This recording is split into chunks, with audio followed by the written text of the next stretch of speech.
So do you think there's ever going to be a time where we see you boxing one of the Paul brothers? Sure, for the right pay, I'll hop in there. Oh yeah, I think that everyone's getting those paydays. I was really surprised to see the Woodley. Did you watch the Woodley fight with him, either the first one or the second one? Yeah, I watched the first one on TV, and I was out there at the last one. I cruised out there with out there with Nate. So we were well, actually we left right for the fight, to be honest. So we were at the fight, but we didn't catch the fight. But I saw the clips of knocking him out. Yeah. What did you take away from that? I mean, he's got. Like I said, I didn't watch the whole fight, but the kid's got power. I mean, you can't you can't knock him. He doesn't suck at boxing. He's also done a good job of picking his fights. He's getting guys that are smaller than him, guys that are past the peak of their career. Woodley was a good boxer, huge power puncher, but he's a ways past his peak. I mean, he's a guy I fought. He's clearly way past his peak. And even in MMA, he's a huge one-off power shot puncher. He looks for those one-shot knockouts, which doesn't transfer over quite as good in the bigger gloves.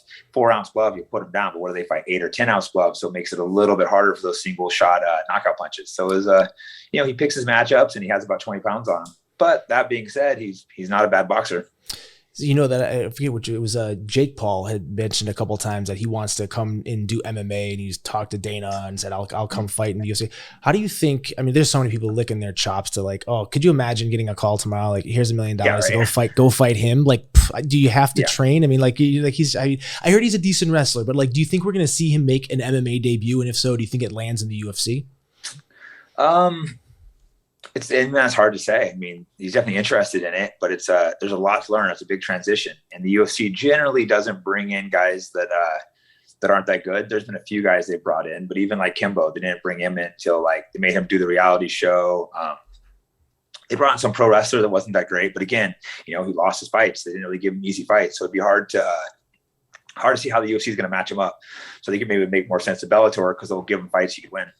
They just have to have him fight like 5 Hezbollahs, and then it'll just be perfect. It'll be the freak fight of the year. Right. So it's ironically, I was talking to Anik, and I said, "Do you think we're going to have a Jake Paul a UFC fight?" And he was just adamantly that they wouldn't, but he did think that there was a slight possibility.